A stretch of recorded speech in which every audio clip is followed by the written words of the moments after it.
Assalamu alaikum students. Today is our first lecture of component of food, second lesson of unit number 1 food, grade 6 science. Please students open your book, page number 13. Mention day and date here. Firstly, we will start the introduction. Nutrients. Food contains 7 essential components that we need to live and grow. The 7 essential nutrients are carbohydrates, fat, proteins, vitamins, minerals, fiber and water. बेटा please आप underline कर लें ये वाला सारा, मतलब food contents है, मतलब फोर्थ लाइन से आप इसे अंडरलाइन करें ये 7 कंपोनेंट्स तक, ठीक है. Now we will discuss about carbohydrates. Carbohydrates are the energy giving nutrients. Carbohydrates consist of carbon, hydrogen and oxygen. बेटे इसकी हमने बहुत डिटेल ग्रेड 5 में भी पढ़ा था, ठीक है. अब जब हमने इंस्टेंट किसी चीज़ से एनर्जी लेनी होती है तो हम जो है वो कार्बोहाइड्रेट्स को जो है वो प्रेफर करते हैं.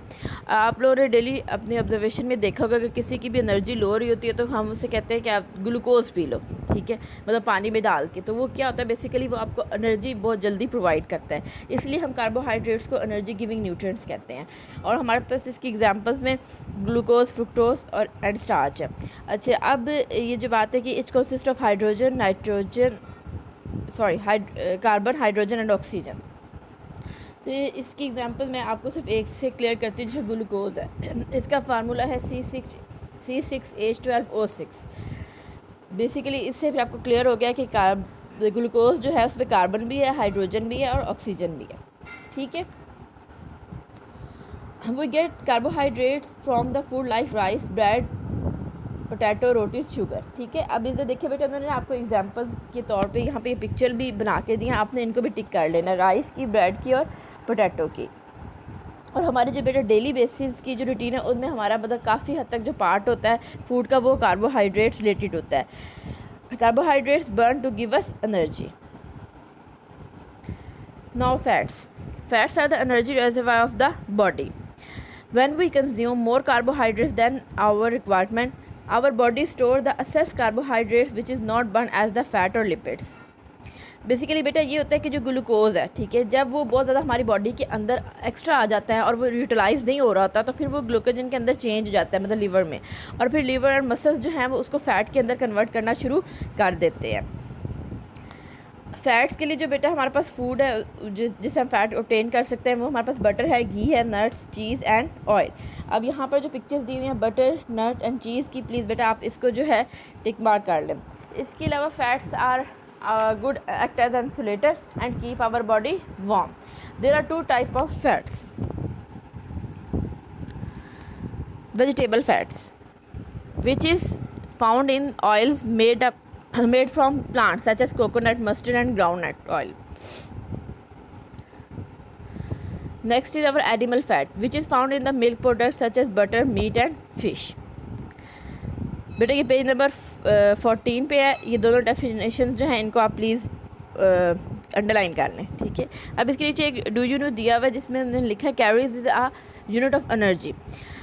अच्छा, आप लोग डेली ये चीज़ नोट की होगी कि आप कोई भी चीज़ लेते हैं, कोई स्नैक ले रहे हैं, जूस ले रहे हैं या कोई भी हमारे खाने के प्रोडक्ट होते हैं तो उस पर उन्होंने मेंशन किया होता है अकॉर्डिंग एक टेबल बनाकर, ठीक है, कि इसमें इतनी कैलोरीज़ हैं, इसमें फ़ैट्स इतने हैं, कार्बोहाइड्रेट्स इतने हैं, ठीक है. तो बेसिकली कैलोरीज जो है वो ये शो करता है कि उसके अंदर कितने यूनिट ऑफ एनर्जी है, कि हम जब वो खाएंगे तो हम उससे कितनी ज़्यादा एनर्जी मिलेगी. और हर पर्सन की कैलोरीज जो है वो वेरी करती है अकॉर्डिंग टू उसकी एज, ठीक है, gender, height, weight and physical activity. अब एक पर्सन जो है वो बहुत ज़्यादा फिज़िकल एक्टिविटी करता है, मतलब वो एथलीट्स वगैरह में एथलीट्स है, तो फिर उसको ज़ाहिर पता है ज़्यादा एनर्जी चाहिए. लेकिन एक जो है वो सिर्फ ऑफिस वर्क कर रहा है तो वो मतलब ऑफिस में बैठे तो उसकी एनर्जी की रिक्वायरमेंट उससे कंपैरेटिवली कम होगी, ठीक है. और इसके अलावा बेटा यहाँ पे मैंने आपको एक टेबल दिया हुआ है, आप यूँ करें कि पहले कैलोरीज वाली लाइन अंडरलाइन कर लें और इसके बाद आगे ये वाली भी, the number of the calories a person need in a day depend upon his and her age, height, weight, gender and physical activity level, ठीक है. और इसके बाद फिर ये टेबल को आप टिक मार्क कर लें जिसमें फ़ैट के अंदर बताया कि 1 gram fat is equal to 9 calories, protein 1 gram 4 calories and carbohydrate 4 calories. Now we will start proteins. Protein are necessary to help the body grow and stay strong. They repair and damages in the body. आपको आपकी observation होगी कि कभी आपको कोई ज़ख़म हो जाता है या मतलब आप खेल रहे होते हैं तो आपको मतलब चोट लग जाती है, तो आप उसमें देखते हैं कि वो आहिस्ता आहिस्ता फिर वो रिपेयर होना शुरू हो जाती है, जैसे कोई नील डल जाता है, ठीक है। मतलब वो बेसिकली जो नील है उसका मतलब ये होता है कि कोई टिश्यू जो है वो डैमेज हुआ है, फिर with the passage of time Aahista Aahista वो जो है वो ठीक होना शुरू हो जाता है। वो बेसिकली क्या आता है कि जो हम प्रोटीन खाते हैं वो उनको वो सेल्स को वो एनर्जी प्रोवाइड करता है, जिसकी वजह से जो है वो ठीक होना शुरू हो जाते हैं।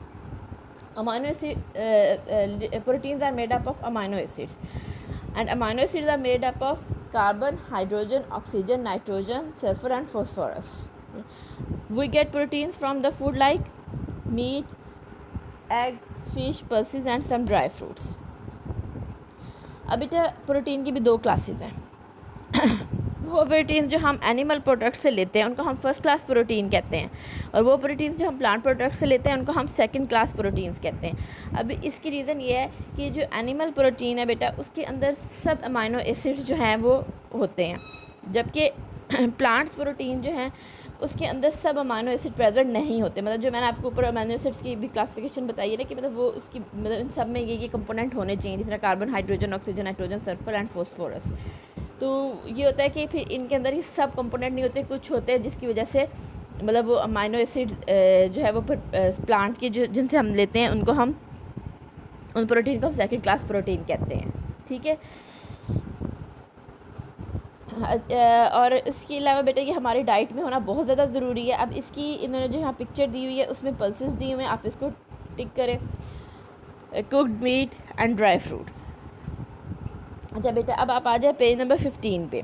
पेज नंबर 15 में आपको ना एक्टिविटी दी हुई है, एक्टिविटी 2 के नेम से, ठीक है। इसमें एक टेबल दिया हुआ है जिसमें देखिए उन्होंने विटामिन ए, उसके function and food we get it from, ठीक है। अब विटामिन ए का उन्होंने क्या responsible for good eyesight, ठीक है। और हम इसको ऑब्टेन कहाँ से कर रहे हैं? कोल्ड लिवर ऑयल से, liver, egg yolk, butter and milk से। इसी तरह उन्होंने vitamin B, C, D, E and K की दी हुई। अब आपने ये खुद फिल करना, ये आपका होमवर्क है, इसका बुक के ऊपर ही फिल कर लीजिएगा। बेटा now we will discuss about vitamins, page number 15। Though required in a very small quantity, vitamins are essential to ensure the proper functioning of the body. Vitamins बेटा बहुत मतलब क्वांटिटी में हमें कम चाहिए होते हैं as compare to fats, proteins and carbohydrates, लेकिन ये हमारी बॉडी की फंक्शनिंग के लिए बहुत ज़्यादा ज़रूरी होते हैं। क्यों? अब जिस तरह आप एक सिंपल सी एग्जांपल ले लें कि जिस तरह आजकल कोरोना वाला मतलब मसला चल रहा है, तो इसमें सबसे ज़्यादा विटामिन्स को ही रिकमेंड किया जा रहा है। इससे क्या है कि जो आपकी इम्यूनिटी जो है वो बूस्टअप रहती है, ठीक है। तो हमने इम्यून सिस्टम को बूस्टअप करने के लिए हम विटामिन्स जो है बहुत ज़्यादा यूज़ करते हैं, और विटामिन्स हमें जो है वो ज़्यादातर फ्रूट्स एंड वेजिटेबल्स में मिलते हैं। अब इसमें जो एग्जाम्पल दी हुई हैं इनको आप प्लीज़ टिक करें, banana, oranges and melons.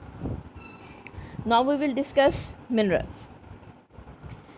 Like vitamins, minerals are required in the body in a very small quantity. All of them have a particular function to perform in the body. अच्छा जी, इसमें बेटा आपको 3 examples दी हुई हैं, Spanish leaves, potatoes,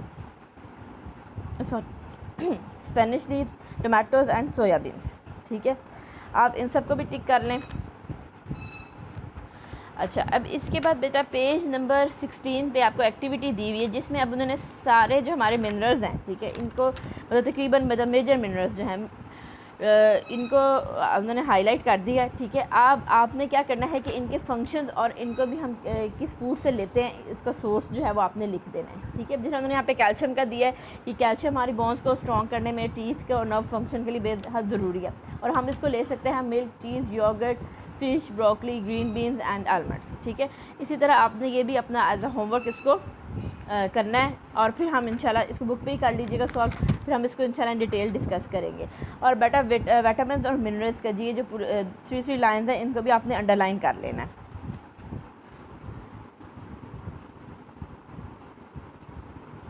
okay बेटा, मतलब इंशाल्लाह हम जो है फिर फर्दर आगे फाइबर एंड वाटर जो है उसको डिस्कस करेंगे। आपने जो है ये सारा लर्न करना है, स्पेशली कार्बोहाइड्रेट्स एंड प्रोटीन्स, इनको आपने पूरा याद करना है, और न्यूट्रिएंट्स की आपने डेफिनेशन को अच्छी तरह याद करना है। और ये डेफिनेशन आपको जो है वो remember, points to remember and important definitions, ठीक है। इनके अंदर भी आपको ये सब डेफिनेशन मिल जाती हैं, तो आप वहाँ से भी देख लिया करें, ठीक है। ओके, थैंक यू स्टूडेंट्स, अल्लाह हाफिज़।